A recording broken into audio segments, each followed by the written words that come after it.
What's going on, guys? It's your boy Elisha here, and welcome back to Go. This right here is the show where we discuss everything in the world of football from the past week, and by we, of course, I mean myself, your boy, yours truly, and you, the spectacular, special, amazing, beautiful, sometimes belligerent people of the world of football. Guys, we got a lot to talk about, so without further ado, let's get right to the business.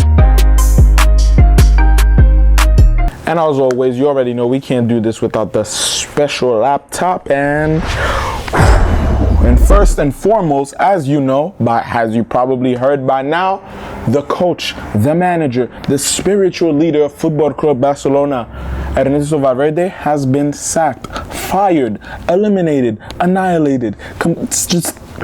He got fired. He, as I said, there was a risk that he could get fired. They've been a little inconsistent this season, and you know, as much as the president has shown his support for Valverde and the fact that he wanted him to stay at the club and that his job doesn't seem to be in jeopardy, and Valverde himself had confidence, and the whole way of how it went down and trying to, as soon as they lost the Supercopa semi-final to Atletico, it just seems like everything was going downhill from then. It didn't look good for his job at all. They tried to get Xavi into the thing, and it wasn't good. It wasn't a good look. It was messy the way they went about things, and it's becoming too much of a pattern sometimes in Barcelona, the way some players or managers leave. So it's just, I hope that with the new manager, who happens to be Quique Setien, welcome to Football Club Barcelona. I hope his time there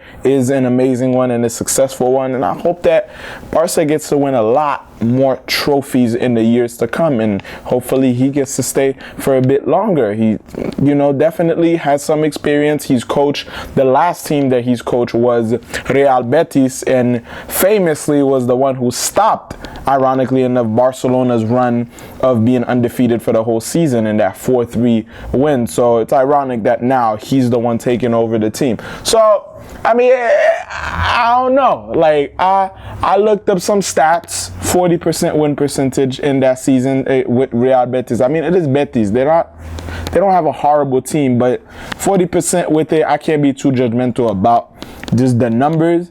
He's definitely attack-minded, attack-oriented. He likes beautiful football, so that's a plus when you're going into a club like Barcelona. And that actually showed in this weekend's game against Granada. They played a 4-3-3, which more looked like a 4-3-2-1 with Ansu Fati and Messi on both of the wings and Griezmann, of course, up top. The team played really, really well. Granada's defense was solid, absolutely solid. Like, Barca had about 80-something possession throughout that match, and it was for a very good reason. They were passing really well, but Granada's defense was just, it was like a brick wall. They could not get through it.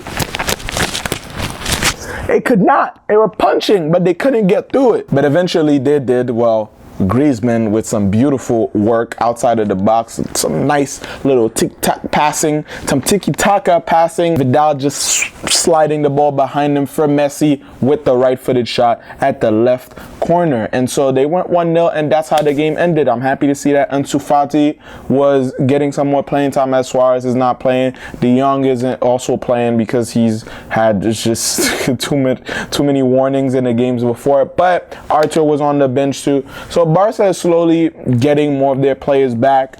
There's rumors that Coutinho might leave Bayern either during this transfer window or at the end of the season. So with a new coach, who knows, maybe his philosophy will work more for Coutinho.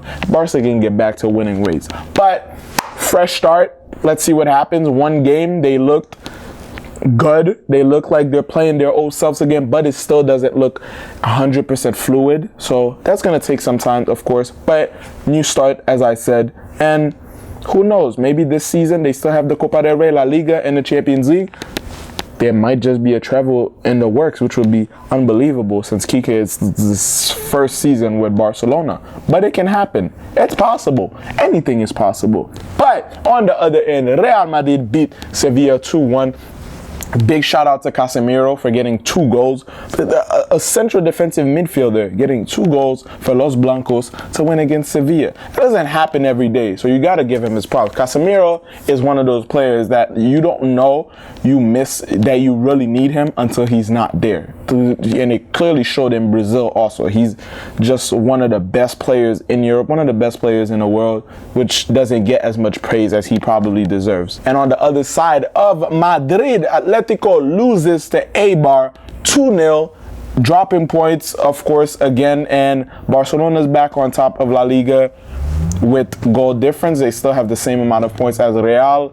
Atletico dropping points. It seems like it's slowly in La Liga shaping to more and more what it usually is, which is Barcelona or Real Madrid, and then Atletico just fighting to try and stay as high as they can. But seems like it's just very typical La Liga season right now, but it might just go down to the wire with Real and Barcelona the way they're playing right now. But now let's move on to some transfer news. And Ashley Young, after 9 years with Manchester United, has officially decided to leave the club for Inter Milan. An amazing career with the English Giants, man. 369 apps, 48 goals, 69 assists, 77 clean sheets, and a Premier League trophy to cap it off. So he's had a great time over there. He's definitely one of their more notable players. A long career, almost a decade with the team. So he will surely be missed. And also, Inter might be getting Christian Eriksen. It seems like they're not stopping. They're trying to reinforce themselves as much as possible this transfer window. And the Eriksen deal is nearing right now. The streets are talking, and I don't know. I've been hearing some things, and it seems like it might just happen before the transfer window closes this time around. They won't wait until the summer. And they are both, Ashley Young on the defensive side and Eriksen on the offensive side, will both be great additions to Inter Milan, especially since just now they were doing really well until they ended up getting that 1-1 draw against Lecce. How are you going to draw against a team that sounds like milk? You going to draw to Lecce? What's next? You going to draw to Chocolate or Agua? What's happening? 1-1 against Lecce, and now Juventus, of course, Ronaldo took that opportunity. He's not missing his mark.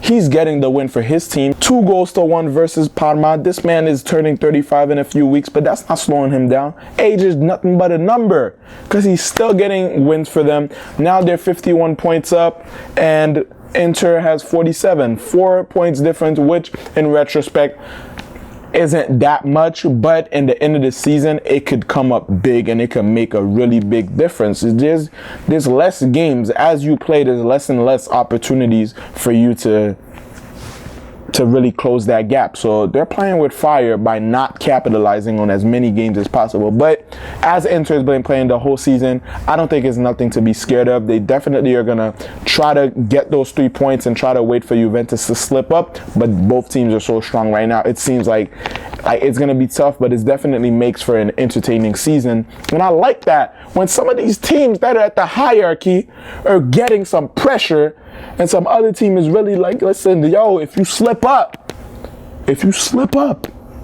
you mess around, I'm going to take that. I'm going to take the trophy from you. And that's exactly what Inter is doing. But I would like it to be a little bit more than just pressure and then actually try to get that title. Now let's move on to the Bundesliga and a much, much anticipated debut from the man himself, Erling Haaland. Now, it's important to note that, yes, he's 192 pounds. Yes, the kid is 6'4". Yes, he's 19 years old, though.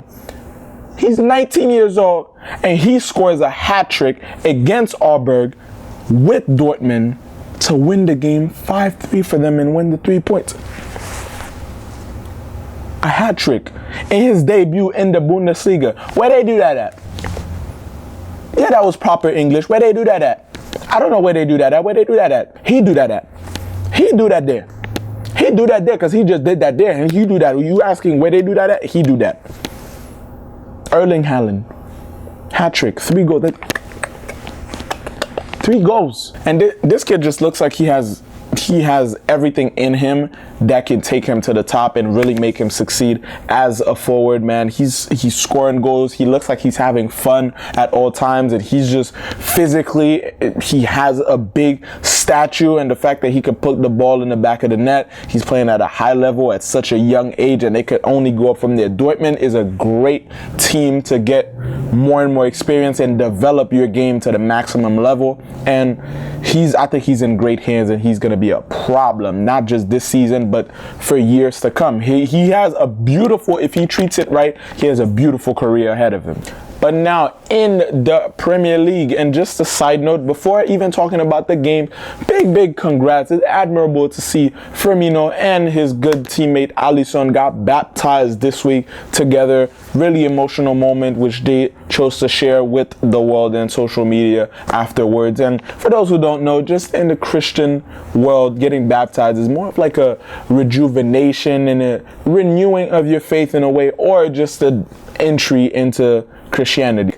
They're really about their faith, and they're strong in that. And the fact that it's even better chemistry for two teammates to be going through that together. So shout out to the both of them. And if life couldn't get any better, they played against Manchester United this weekend. Mohamed Salah, Van Dijk scored the first game against them at Anfield, and Mo Salah got his first ever goal against Manchester United, took his shirt off and everything, showing up the guns. Okay, I said, we see you.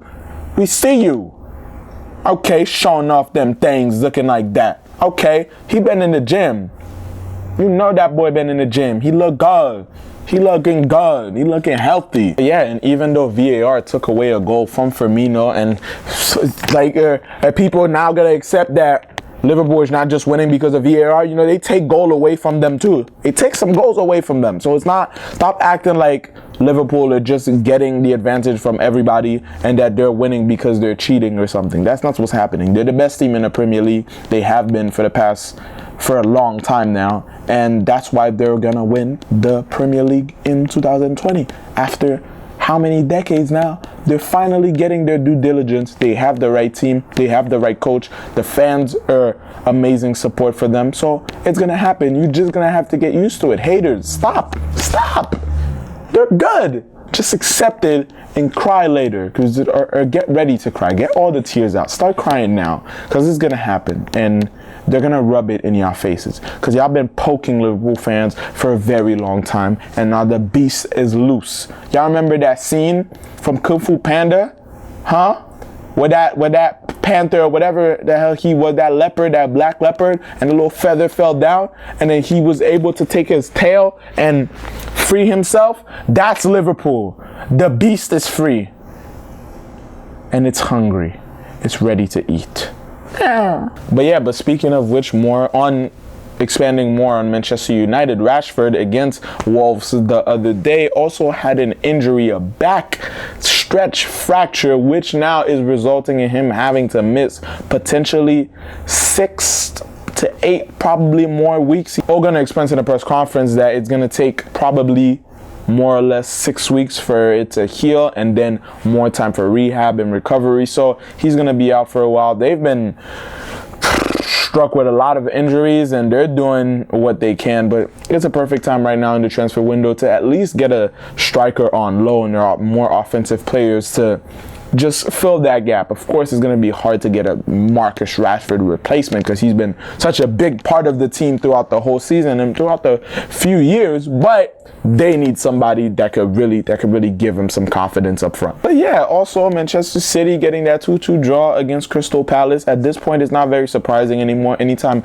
anyone drops points, like, everyone has kind of adjusted their mind to the fact that Liverpool is just gonna win the league. Like, there's very little that can. It's very extremely unlikely that it's not gonna happen. So it's just like when City lose, when Leicester lose, it's just like okay, whatever. Like, we know Liverpool they're doing their thing and they're gonna win it anyway. So what's the point of even discussing like the other contenders when they lose? Also, big shout out to Chelsea, since we're talking about Premier League teams, and they have an anti-Semitic mural now at the Stamford Bridge. That's going to stay until the end of the season, and it honors Julius Hirsch and Arpad Wish. I'm sorry if I'm butchering their name, but they were footballers who were in Auschwitz during the Holocaust and who were affected by these horrific Nazi acts of just complete inhumane violence and terrorism. And you know, it's a nice way for the owner and the team itself to spread that message of stop anti-Semitic behavior and to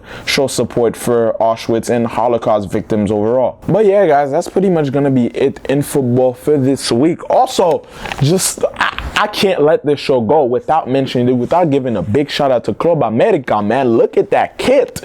That kit is beautiful. I need that. Y'all should send one to me.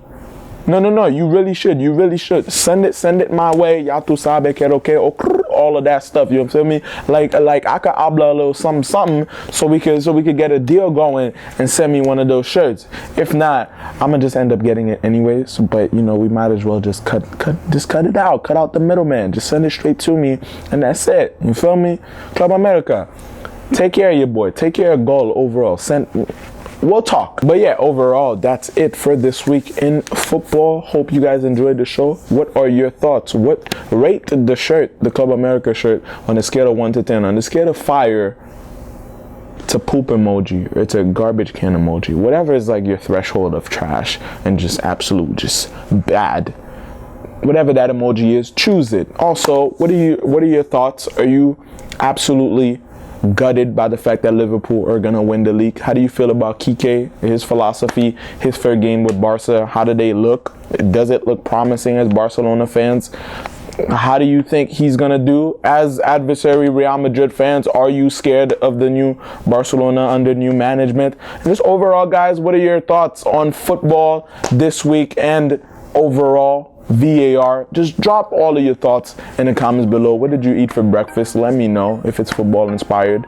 But yeah, guys, that's pretty much gonna be it. Make sure you like the video, share it, subscribe. Make sure you share it with your mommy, your daddy, your nanny, your babysitter, your cousin, that cousin that's mad chill, that's always coming over for the holidays and you just can't wait to see them. Share it with them. That kid that's picking on you in school, yeah, tell him Elisha's coming for him if you keep doing that, and then share the video with him. But make sure you also check out the music and the social media in the description, and I will see you beautiful people next time on Goal.